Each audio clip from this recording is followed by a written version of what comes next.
আসসালামু আলাইকুম ওয়া রাহমাতুল্লাহ। সম্মানিত কোরআনের সাথীরা, আজকে আমরা মশক করব সূরা আল বাকারা এর 257 নম্বর আয়াত থেকে 259 আয়াত পর্যন্ত। 257 নম্বর আয়াতে তাসবিহদের যে নিয়মগুলো আমরা ফলো করব সেগুলো হচ্ছে আল্লাহু, আল্লাহ শব্দের লাম পড় হবে, এক আলিফ মাদ হবে। ওয়ালিয়ুল লাযিনা, ওয়ালিয়ুল লাযিনা, খেয়াল করবেন জিতে এক আলিফ মাদ হবে। আমানু, আতে এক আলিফ মাদ হবে। মানু, নুতে এক আলিফ মাদ। ইউখরিজু, র বারিক হবে।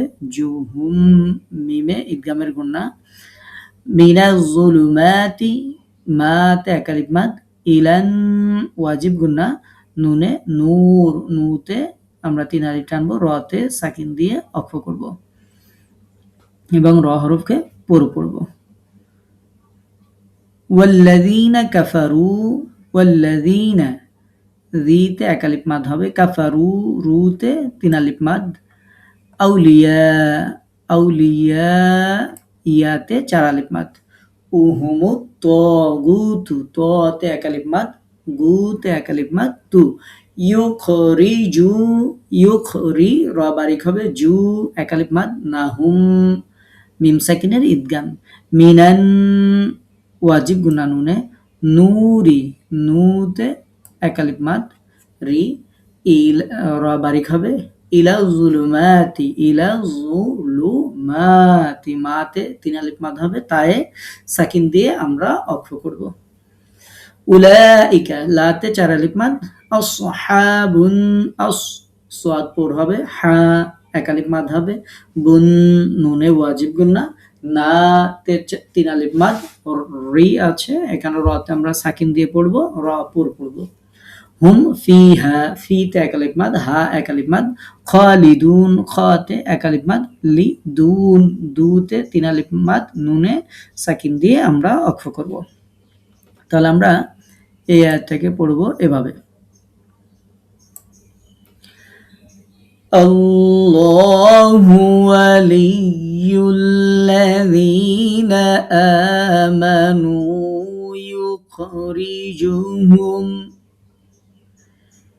يخرجهم من الظلمات إلى النور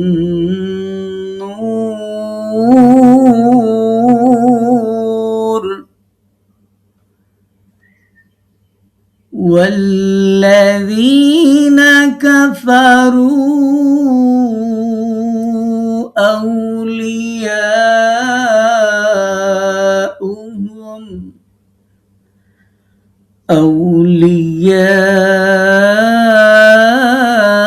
أولياؤهم الطاغوت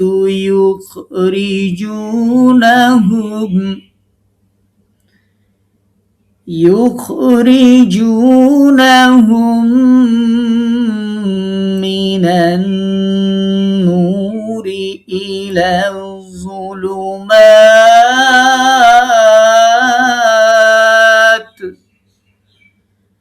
أولئك أصحاب النار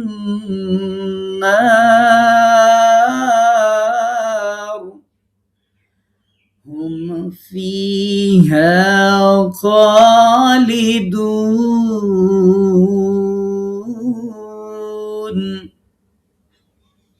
আমরা এটা আরো একবার তেলাওয়াত করি। আল্লাহু ওয়ালিয়ুল্লাযীনা আমানু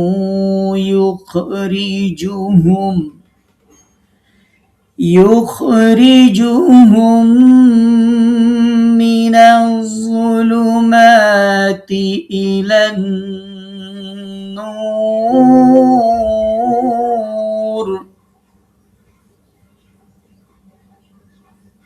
والذين كفروا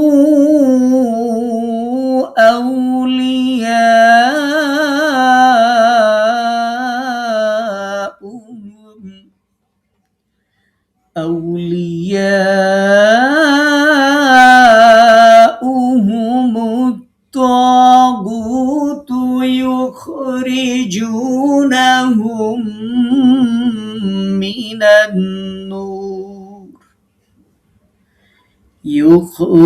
يخرجونهم من النور إلى الظلمات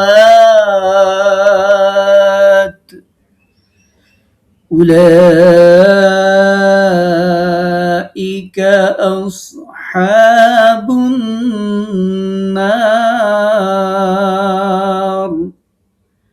هم فيها خالدون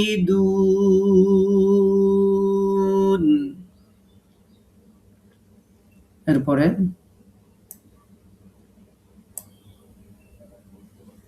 258 নম্বর আয়াত আলাম তারা র পুর হবে ইলাল্লাযী যী তে এক আলিফ মাদ হাজ্জা হাতে চার আলিফ মাদ ইব্রাহিম ইব বাতে কলকলা র এক আলিফ মাদ পুর হবে হি তে এক আলিফ মাদ ফি এক আলিফ মাদ রাব্বিহি তিন আলিফ মাদ আন আতা আতে এক আলিফ মাদ তা তে এক আলিফ মাদ হুল্লাহু আল্লাহ শব্দের লাম পুর হবে আর আতাহুল্লাহুল মুলক কাফে সাকিন দিয়ে আমরা অক্ষ করব এবং এখানে অক্ষ করতে হবে ইদ ক্বালা ইদ দাল নরম হবে ক্বালা কাতে এক আলিফ মাদ হবে ইবরা রাতে এক আলিফ মাদ হিমু হিতে এক আলিফ মাদ রাব্বি বিতে সরি রাব্বিয়াল্লাযী যিতে এক আলিফ মাদ ইউহয়ি এক আলিফ মাদ ওয়ায়ুমি এক আলিফ মাদ ওয়ায়ুমিতু ক্বালা কাতে এক আলিফ মাদ ক্বালা আনা নাতে এক আলিফ মাদ উহয়ি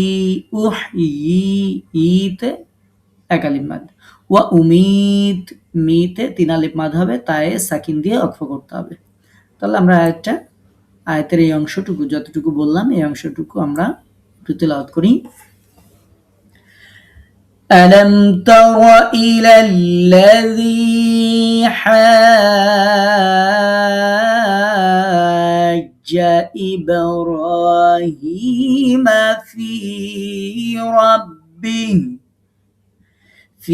ربه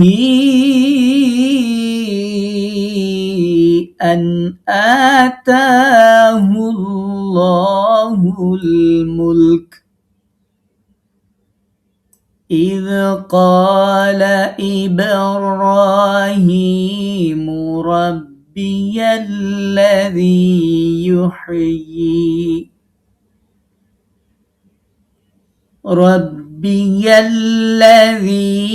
يحيي ويميت قال أنا أحيي وأميت আমরা এই অংশটা আবার পড়ি ألم تر إلى الذي حاج إبراهيم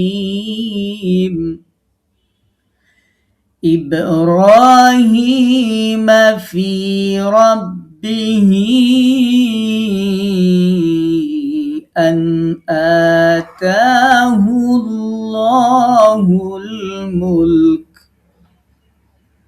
إذ قال إبراهيم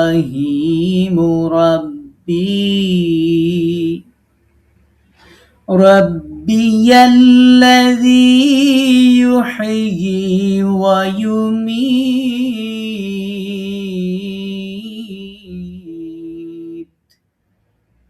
ويميت قال أنا أحيي وأميت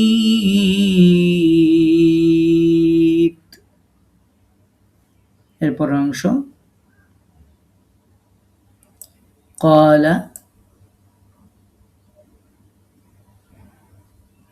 قاতে এক আলিফ মাদ ইব্রাহিমু ইব বাতে কলকলা র পুর হবে এক আলিফ মাদ হিমু হিতে এক আলিফ মাদ ফা ইন্নাল্লাহা ইন্না ওয়াজিব গুন্না ইন্নাল্লাহা আল্লাহ শব্দ লাম পুর হবে এক আলিফ মাদ হবে ইয়াতি ইয়া হামজা সাকিন দিয়ে ধাক্কা দিয়ে উচ্চারণ করতে হবে ইয়া তি তিতে এক আলিফ মাদ বিশামসি বিশামসি মিনাল মাশরিকি রা বারিক হবে।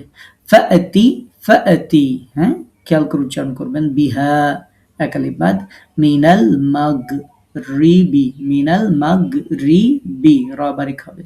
ফাবুহিতাল্লাযী কাফার ফাবুহিতাল্লাযী যী তে এক আলিফ মাদ, কাফার রা পুর হবে, সাকিন দিয়ে পড়তে হবে। ওয়াল্লাহু আল্লাহ শব্দের লাম পুর হবে।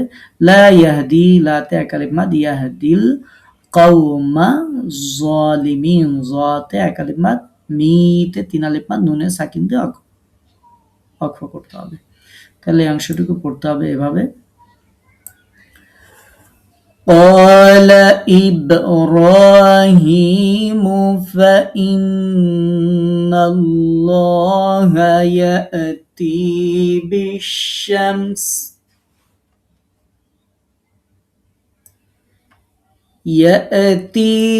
بالشمس من المشرق فأت بها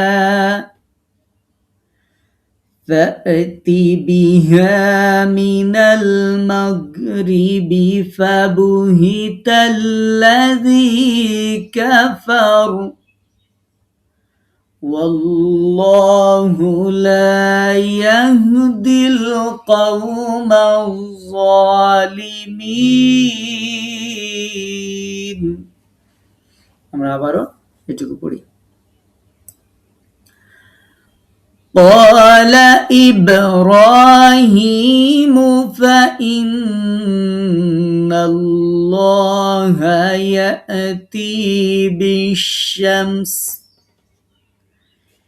يأتي بالشمس من المشرق فأت بها من المغرب فأت بها من المغرب فبهت الذي كفر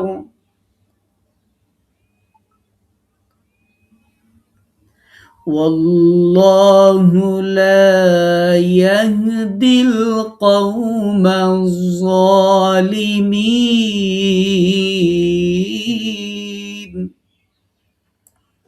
এরপরে 259 নম্বর আয়াতটা একটু বড়, আমরা ভেঙে ভেঙে পড়ব। আও কাল্লাযী যিতে এক আলিফ মাদ, মার রা পড় হবে। আলা এক আলিফ মাদ, ক্বরয়াতিউ ক্বর রা পড় হবে, ইয়াতিউ ইদগামের গুন্না, ওয়াহিয়া খাওয়িয়াতুন খা তে এক আলিফ মাদ, উই ওয়াজের উই ইয়া, এই উচ্চারণটা খেয়াল করে করবেন। খাওয়িয়াতুন ভেঙে ভেঙে বললাম। আলা এক আলিফ মাদ, উরু এক আলিফ মাদ, শিহা এক আলিফ মাদ হাতে। ক্বালা কা তে এক আলিফ মাদ, আন্না আন ওয়াজিব গুনা, না এক আলিফ মাদ। ইউহয়ি তে এক আলিফ মাদ। হাযিহিল্লাহু হাযিহি হাতে এক আলিফ মাদ, যিহিল্লাহু আল্লাহ শব্দের লাম বারিক হবে, এক আলিফ মাদ হবে। বা'দা মাউতিহা বা'দা মাউতিহা হাতে এক আলিফ মাদ।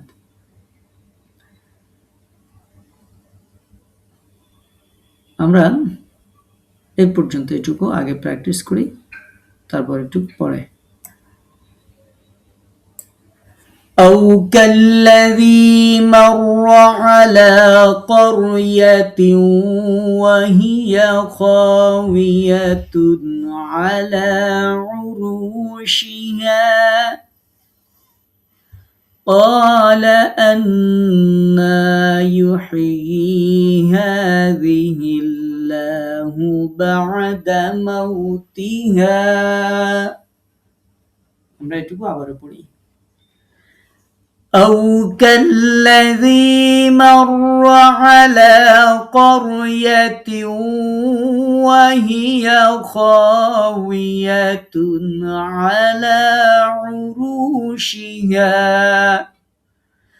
قال أنا يحيي هذه الله بعد موتها এরপরে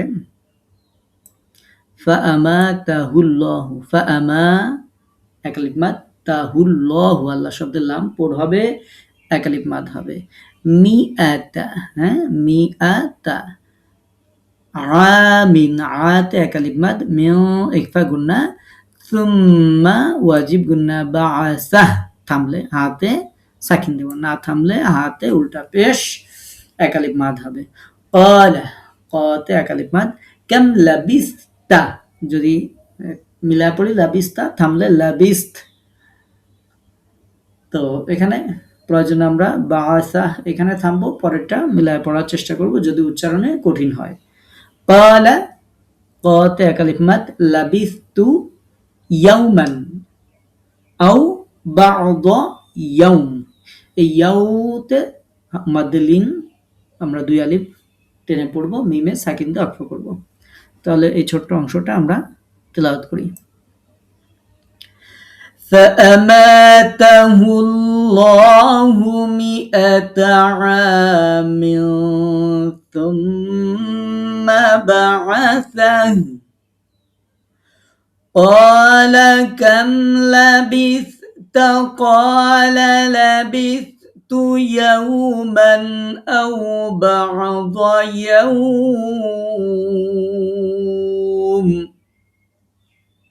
আমরা আবারও পড়ি فأماته الله 100 عام ثم بعثه قال كم لبثت قال لبثت يوما أو بعض يوم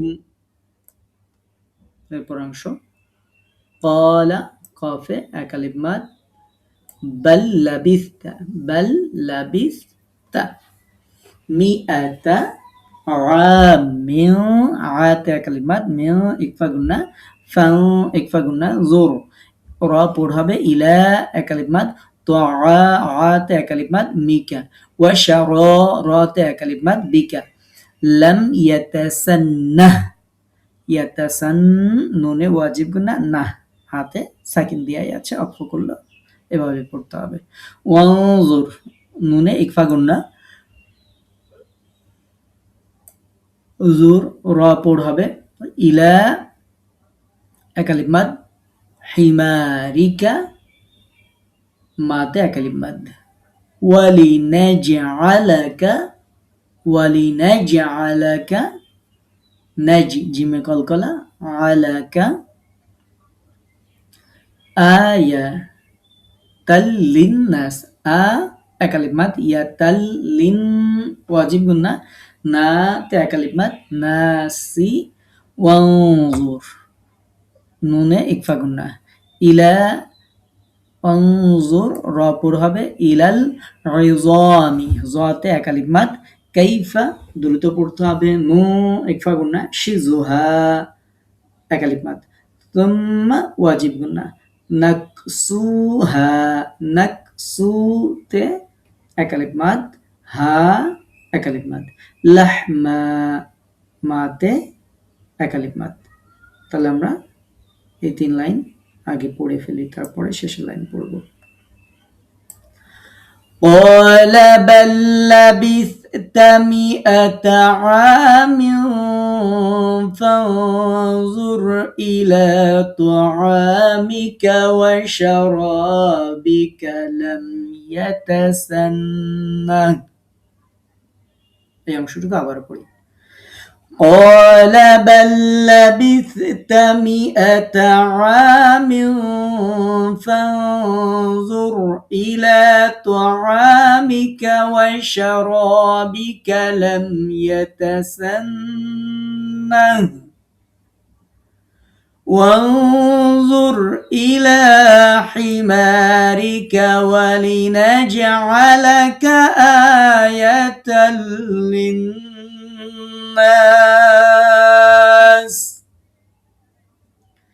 آية للناس وانظر إلى العظام كيف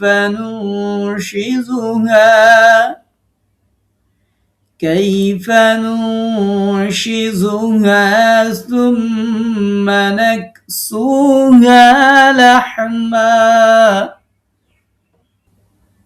وانظر إلى حمارك ولنجعلك آية للناس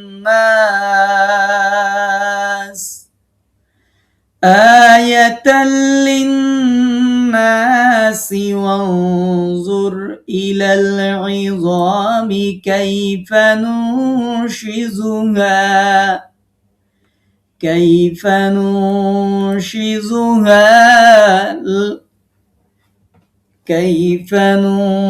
ننشزها ثم نكسوها لحما فلما تبين له قال أعلم أن الله على كل شيء قدير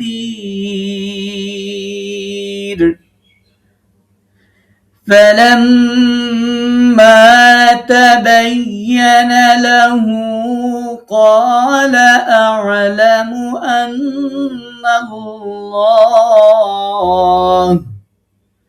أن الله على كل شيء قدير। এই পৃষ্ঠা আগামী দিন পড়া থাকবে ইনশাআল্লাহ।